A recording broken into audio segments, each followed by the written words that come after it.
बिस्मिल्लाहिर्रहमानिर्रहीम अस्सलाम वालेकुम डियर स्टूडेंट्स। आज की वीडियो में मैं आपसे आईकॉम पार्ट 1 की अकाउंटिंग की डेफिनेशंस का चैप्टर नंबर 11 डिस्कस करना चाह रहा हूँ। तो चलिए शुरू करते हैं। मेरे पास पेज नंबर 537 ओपन है और चैप्टर नंबर 11 है। फर्स्ट डेफिनेशन है यहाँ पर एडजस्टमेंट के नाम से। एडजस्टमेंट किसको कहते हैं जी? एन एडजस्टमेंट मीन्स, यहाँ पर जो उसका बताया हुआ meaning, an adjustment means to make a correct record of a transaction which has not been entered और which has been entered but in a complete और रॉन्ग वे। एडजस्टमेंट का मतलब है कि आप अपने रिकॉर्ड को जो है वो करेक्ट करो, ठीक है। अगर आपने पहले कोई एंट्री जो है वो गलत रिकॉर्ड की है या इनकम्प्लीट रिकॉर्ड किया है तो गलत एंट्री को ठीक करना या आपका जो है वो इनकम्प्लीट एंट्री को कंप्लीट करना जो है वो एडजस्टमेंट कहलाता है, ठीक है, जो कि आप रेक्टिफाइंग एंट्रीज से भी करते हो। एडजस्टिंग एंट्रीज किसको कहते हैं? Adjusting entries are made at the end of an accounting period to update and correct the information shown in the accounts. Accounts को अपडेट करने के लिए, अकाउंट्स को करेक्ट करने के लिए जो बैक एंड पर आप एडजस्टिंग एंट्रीज पास कर, जो आप एंट्रीज पास करते हैं उनको आप एडजस्टिंग एंट्रीज कहते हैं। कैश सिस्टम ऑफ अकाउंटिंग किसको कहते हैं जी? इस सिस्टम में जब भी ट्रांजैक्शंस आप रिकॉर्ड करते हो तो वो सिर्फ कैश वाली होती हैं, यानी वो ट्रांजैक्शन जिसमें कैश इन्वॉल्व है सिर्फ वो रिकॉर्ड करते हो। वो ट्रांजैक्शन जिसमें कैश इन्वॉल्व नहीं होता वो कैश सिस्टम ऑफ अकाउंटिंग में रिकॉर्ड नहीं होती हैं, ठीक है। अगर मैं इसकी एग्जांपल दूं like purchase furniture for cash, तो ये transaction cash system of accounting के तहत रिकॉर्ड होगी। लेकिन परचेज फर्नीचर ऑन क्रेडिट अगर लिखा हुआ हो या ऐसी कोई ट्रांजैक्शन हो जिसमें हमने क्रेडिट में लेन देन किया है तो वो कैश सिस्टम ऑफ अकाउंटिंग के तहत रिकॉर्ड नहीं होगी। तो वो सिस्टम ऑफ अकाउंटिंग जिसमें सिर्फ कैश की रिकॉर्डिंग हो, कैश की रिसीविंग और पेमेंट्स की रिकॉर्डिंग हो, उसको आप कैश सिस्टम ऑफ अकाउंटिंग कहते हैं। और एक्रूअल सिस्टम ऑफ अकाउंटिंग का मतलब है जिसमें हम रेवेन्यू और एक्सपेंसेस को जो है वो करंट पीरियड के भी लिखते हैं और फ्यूचर और पास्ट के भी लिख रहे होते हैं और हम क्रेडिट ट्रांजैक्शंस को भी रिकॉर्ड कर रहे होते हैं। तो यहाँ पर क्या लिखा हुआ? The system under which all items of revenue and expenses relating to the current accounting period whether received in pay और पेड इन कैश और not are taken into consideration while determining the net profit और loss of the business is called accrual और mercantile system of accounting. जिसमें जो है वो अगर आपकी कोई पेमेंट लेने से या देने से रह जाए या कोई इनकम जो है वो रिसीव होने से रह जाए तो आप उस इनकम को भी रिकॉर्ड करते हो और वो एक्सपेंस जो आप पे करने से रह जाते हो बिजनेस में यानी पे नहीं कर पाते उसको भी आप करंट पीरियड में रिकॉर्ड करते हो। उस सिस्टम को आप एक्रूअल सिस्टम ऑफ अकाउंटिंग कहते हैं जिसमें कैश ट्रांजैक्शंस भी रिकॉर्ड हों, क्रेडिट ट्रांजैक्शंस भी रिकॉर्ड हों और इनकम और एक्सपेंस की एडजस्टमेंट वाली ट्रांजैक्शंस भी रिकॉर्ड हों। नेक्स्ट आ रही जी आउटस्टैंडिंग एक्सपेंस की डेफिनेशन। आउटस्टैंडिंग एक्सपेंस किसको कहते हैं? वो एक्सपेंसेस जो करंट ईयर के होते हैं लेकिन उस साल में पे नहीं होते, ठीक है। एक एक्सपेंस लाइक एक रेंट है, मैं मिसाल देता हूँ कि 3 महीने का रेंट था, हमने 3 महीने का रेंट इस साल पे नहीं किया, हम नेक्स्ट ईयर में पे करेंगे, तो इस साल का जो अनपेड रेंट है ना वो आउटस्टैंडिंग एक्सपेंस कहलाएगा। और इस तरह से कोई वेजेस हैं या सैलरीज हैं, अब लाइक 31 दिसंबर को मंथ एंड हो रहा है, दिसंबर के महीने की जो सैलरीज हैं वो आपने पे नहीं की अपने एम्प्लॉयज़ को, तो दिसंबर वाले महीने का एक्सपेंस जो है वो अब नेक्स्ट ईयर में जाकर पे हो रहा है तो दिसंबर के पॉइंट ऑफ व्यू से या उस ईयर के पॉइंट ऑफ व्यू से वो आउटस्टैंडिंग एक्सपेंस कहलाएगा। और इसकी यहाँ पर जो एडजस्टिंग एंट्री साथ साथ बनाई हुई हैं, इसमें जो है वो एक्सपेंस को डेबिट किया हुआ और आउटस्टैंडिंग एक्सपेंस को क्रेडिट किया हुआ है। क्रेडिट करने के एक्सपेंस हमेशा आपको पता है रूल के मुताबिक डेबिट होता है, आउटस्टैंडिंग एक्सपेंस को यहाँ पर क्रेडिट लायबिलिटी की वजह से किया हुआ है क्योंकि वो एक्सपेंसेस जिनकी आप पेमेंट नहीं करते हैं ना वो आपके बिजनेस की लायबिलिटी बन जाती है। और रूल आपको पता है, पूरी बुक यहाँ पर पढ़ाई है, लायबिलिटी जब भी इंक्रीज होती है हमेशा क्रेडिट करते हैं। अच्छा, प्रीपेड एक्सपेंस की डेफिनेशन थोड़ी सी ऑपोजिट है। वो expenses which have been paid during current year but the service और बेनिफिट अगेंस्ट देम। तो प्रीपेड एक्सपेंस किसको कहते हैं? वो एक्सपेंसेस जो कि आपके फ्यूचर के होते हैं लेकिन करंट ईयर में आप उनकी पेमेंट कर देते हैं। डेफिनेशन में यहाँ पे क्या लिखा हुआ? The expenses which have been paid during current year but the service और benefit against them have not been received till the end of the current year are known as prepaid expense, जैसा कि unexpired expense और expense paid in advance या prepaid rent. यानी कि अगर next year का कोई एक्सपेंस है वो नेक्स्ट ईयर में आना है, आप करंट ईयर में हो, 2017 की अगर मैं एग्जांपल देता हूँ या इसकी चलें 2018 में हम हैं लाइक, और 2019 का कोई एक्सपेंस मैं 2018 में पे कर देता हूँ तो वो एक्सपेंस जो है ना प्री पेड एक्सपेंस कहलाएगा। प्री का मतलब पहले, पेड का मतलब अदा करना, तो वो एक्सपेंस जो कि फ्यूचर का एक्सपेंस होता है लेकिन करंट ईयर में पे हो जाता है उसको आप प्रीपेड एक्सपेंस कहते हो और प्रीपेड एक्सपेंस का आपको फ्यूचर में बेनिफिट होता है तो इसलिए वो आपके एसेट्स भी होते हैं। तो यहाँ पर उसकी एडजस्टिंग एंट्री दी हुई है। प्रीपेड एक्सपेंस को जब आप जो है वो रिकॉर्ड करते हैं तो आप यहाँ पर लिखें एंट्री है जी प्रीपेड एक्सपेंस टू एक्सपेंस, यानी कि प्रीपेड एक्सपेंस को आप डेबिट क्यों कर रहे हैं, एसेट की वजह से, और एक्सपेंस को क्रेडिट क्यों कर रहे हैं, क्योंकि टोटल एक्सपेंस में से आपने प्रीपेड एक्सपेंस को कम करना है, वो फ्यूचर का एक्सपेंस है। करंट ईयर वाले एक्सपेंसेस में से प्रीपेड एक्सपेंस को माइनस कर देते हैं।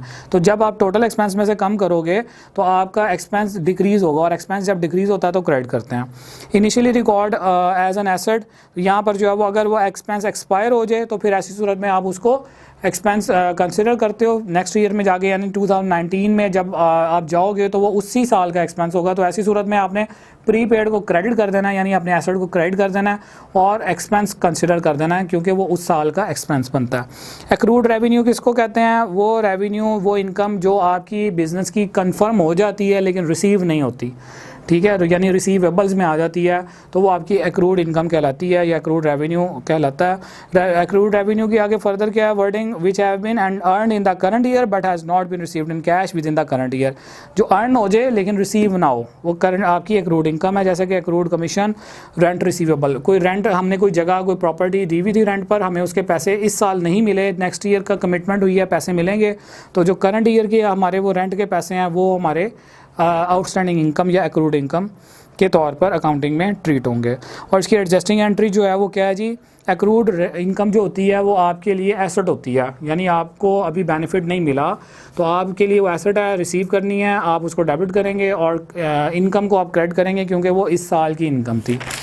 उसके बाद अनअर्न्ड रेवेन्यू किसको कहते हैं, वो इनकम जो आपको एडवांस में मिल जाती है, अभी आपने सर्विसेज जो है वो ऑफ़र नहीं की हुई उसके अगेंस्ट, या सर्विसेज जो है वो रेंडर नहीं की हुई आपने उसके अगेंस्ट, तो वो इनकम जो आपको एडवांस में मिल जाए लेकिन उसके बैक एंड पर सर्विसेज परफॉर्म ना हो, उस इनकम को आप अनअर्न इनकम का नाम देते हैं। लाइक अगर सैलरी एडवांस में मिल जाती है, नेक्स्ट मंथ की सैलरी अगर एम्प्लॉय को करंट टाइम में ही मिल जाए, करंट मंथ में मिल जाए, या कोई एडवांस में कमीशन किसी काम का आपको मिल जाए, तो वो आपकी इनकम एडवांस इनकम कहलाएगी या अनअर्न इनकम कहलाएगी, और ये लाइबिलिटी होती है, ये बर्डन होता है उस पर्सन पर या उस पार्टी पर जिसको एडवांस में पैसे मिल रहे होते हैं।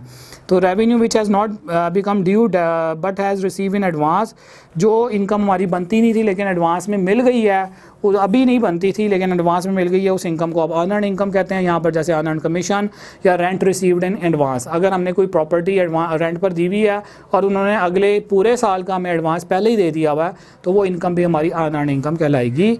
और यहाँ पर इसकी जो एडजस्टिंग एंट्री है उसमें आपने रेवेन्यू को डेबिट करना है, यानी करंट ईयर इनकम में से वो माइनस करना है, क्योंकि अनअर्न्ड इनकम जो है वो फ्यूचर की इनकम होती है। तो इनकम करंट ईयर की जब आप टोटल इनकम में से माइनस करेंगे तो डेबिट ही होगी, और अनअर्न्ड रेवेन्यू यानी जो पैसे आपको एडवांस में मिले हैं, आपने उसके अगेंस्ट कोई सर्विसेज नहीं दी, वो आपकी लाइबिलिटी है, लाइबिलिटी इंक्रीज हो तो क्रेडिट करते हैं। अब यहाँ पर ये वाली एंट्री आप याद कर लें। नेक्स्ट एंट्री जो है वो जब इनकम अर्न हो जाए, यानी नेक्स्ट ईयर में जाकर जब वो इनकम हमारी कंफर्म हो जाएगी, तो हम क्या करेंगे, जब हम सर्विसेज परफॉर्म कर देंगे या वो ईयर की इनकम हमारे उस ईयर में हम जो है वो स्टैंड कर रहे होंगे, तो ऐसी सूरत में आपने उसको उस साल का रेवेन्यू बना लेना है और लाइबिलिटी अपनी कम कर देनी है, ठीक है।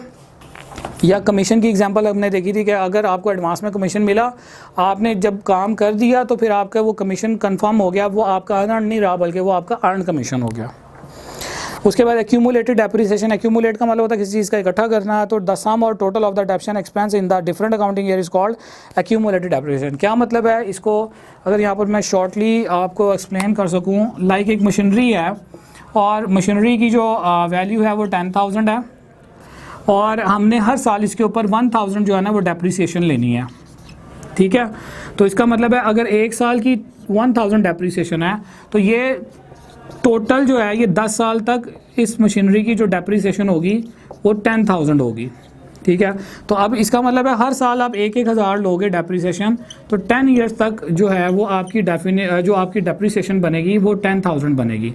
तो सिंगल ईयर की डेप्रिसिएशन को अगर आप कंबाइन कर लो, यानी एसेट की फुल लाइफ की डेप्रिसिएशन का अगर आप टोटल कर लो, तो उस डेप्रिसिएशन को आप एक्यूमुलेटेड डेप्रिसिएशन का नाम देते हो, ठीक है। तो total depreciation of an asset is called accumulated depreciation. Debt किसको कहते हैं, डेट कहते हैं जी कर्जे को। यहाँ पर वो पैसे जो बिजनेस ने रिसीव करने होते हैं by the business from its debtor, उसको आप डेट्स का नाम देते हैं। और बैड डेट्स किसको कहते हैं? वो पैसे जो आपने अपने डेटर से लेने थे लेकिन किसी वजह से डेटर से वो पैसे नहीं मिल सके, तो अकाउंटिंग में वो पैसे जो आपके डूब जाते हैं पार्टी से लेने वाले, उन पैसों को आप बैड डेट्स कहते हो। और बैड डेट्स की जो है यहाँ पर definition, irrecoverable debts from debts are called bad debts. Doubtful debts किसके बारे, डाउटफुल डेट किसको कहेंगे? कहते हैं जी वो डेट्स जिनकी रिकवरी जो है वो डाउटफुल होती है, अनसर्टेनिटी होती है कि ये पैसे हमें मिलेंगे अपने कस्टमर से या नहीं मिलेंगे, ठीक है। और ये बिज़नेस का एक्सपेक्टेड लॉस होता है, यानी इसको कंफर्म लॉस नहीं कह सकते, पैसे मिलने और ना मिलने के 50-50 चांसेस हैं, तो ये एक्सपेक्टेड लॉस है। वो कर्जे जिनके मिलने या ना मिलने के बारे में हमें डाउट हो हम उन्हें डाउटफुल डेट्स कहते हैं। उसके बाद नेक्स्ट आ रही जी बैड डेट्स रिकवर्ड। अगर डूबी हुई रकम वापस मिल जाए, आपको बताया था जो पैसे हमें कस्टमर से नहीं मिलते, कंफर्म हो जाए कि पैसे नहीं मिलने, उनको हम बैड डेट्स कहते हैं, उनको हम कंसिडर करते हैं कि ये पैसे हमारे डूब गए हैं। लेकिन अगर डूबे हुए पैसे आपको वापस मिल जाएँ तो फिर हम उनको बैड डेट्स रिकवर्ड के नाम से लिखते हैं, रिकॉर्ड करते हैं, और ये बिज़नेस की इनकम कंसिडर होते हैं। उसके बाद अलाउंस फॉर अनकलेक्टेबल या प्रोविजन फॉर डाउटफुल डेट्स की डेफिनेशन क्या है? यहाँ पर लिखा हुआ जी the provision which is maintain for doubtful debts in future, ठीक है। डाउटफुल डेट्स कितने हो सकते हैं फ्यूचर में, उसके लिए पहले से जो आप एस्टिमेशन करोगे ना, उस एस्टिमेशन को आप प्रोविजन फॉर डाउटफुल डेट का नाम दोगे। और प्रोविजन बेसिकली फ्यूचर की एस्टिमेशन के लिए क्रिएट की जाती है, या इसी का दूसरा नाम है अलाउंस फॉर अनकलेक्टेबल। नेक्स्ट है जी provision for discount on debtor. हमने डेटर से पैसे लेने होते हैं, अब वो डेटर्स अगर हमें टाइम पर या टाइम से पहले हमें पेमेंट कर दें तो हम उनको डिस्काउंट देंगे, तो उसकी भी एक एस्टिमेशन ली जाती है कि कितना डिस्काउंट हमें देना पड़ेगा अपने डेटर्स को।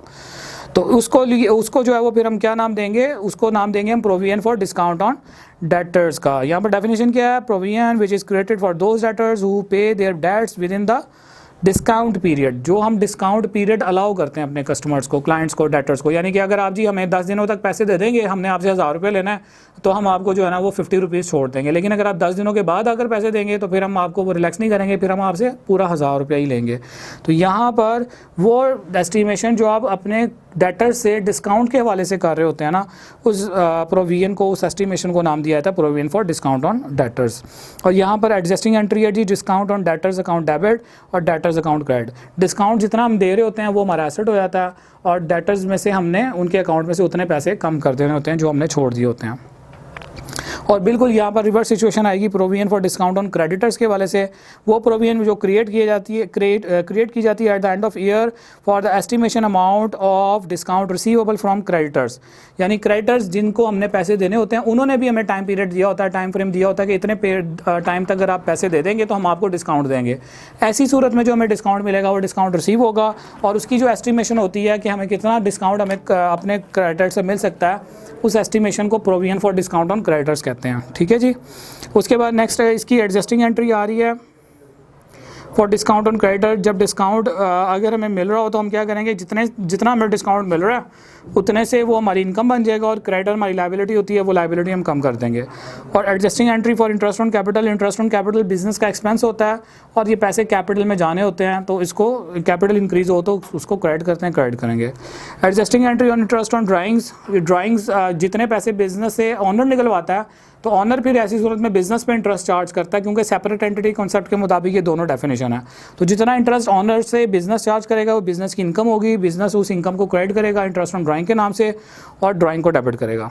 उसके बाद लॉसेज आ रहे हैं जी, नॉर्मल लॉस और एबनॉर्मल लॉस। नॉर्मल लॉस किसको कहते हैं? Loss which arise due to handling of goods breakage, shrinkage is known as normal loss. It is not recorded in the books of accounts. वो loss जो आपका regular हो रहा हो, उसकी नेचर रिकरिंग हो, और जो अनअवॉइडेबल हो वो नॉर्मल लॉस होता है। जैसे कि कोई प्रोडक्ट आपकी है या वो ख़राब हो रही है, पेरिशेबल प्रोडक्ट्स हैं, या आपकी जो ब्रेकेज हो गई या श्रिंकेज हो गई, सुकड़ गई चीज़ या टूट गई, तो ऐसी चीज़ें जो है नॉर्मली बिजनेस के normally ordinary course of business होती रहती है, उनको हम नॉर्मल लॉस का नाम देंगे।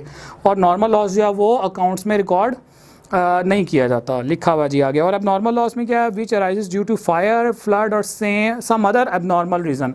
कोई ऐसी एबनॉर्मल रीज़न हो जाए जो नॉर्मल से हट कर हो और उसके अगेंस्ट जो लॉस होगा वो एबनॉर्मल लॉस कहलाएगा, जैसे कि आग लग जाए या जो है वो एक्सीडेंट हो जाए, चीज़ों का गुड्स डैमेज हो जाएं या फिर फ्लड आ जाए, तो ये जो लॉस होगा उसकी वजह से जो सामान बिज़नेस का ज़ाया होगा इनमें से किसी भी रीज़न से, वो उस लॉस को हम उस सामान के ज़ाया होने को हम एबनॉर्मल एक्टिविटी या एबनॉर्मल लॉस कंसिडर करेंगे और इसको बुक्स में रिकॉर्ड किया जाता है। ठीक है स्टूडेंट्स, तो ये था हमारा चैप्टर नंबर 11। इंशाल्लाह नेक्स्ट वीडियो में मैं आपसे चैप्टर 12 की डेफिनेशंस डिस्कस करूँगा।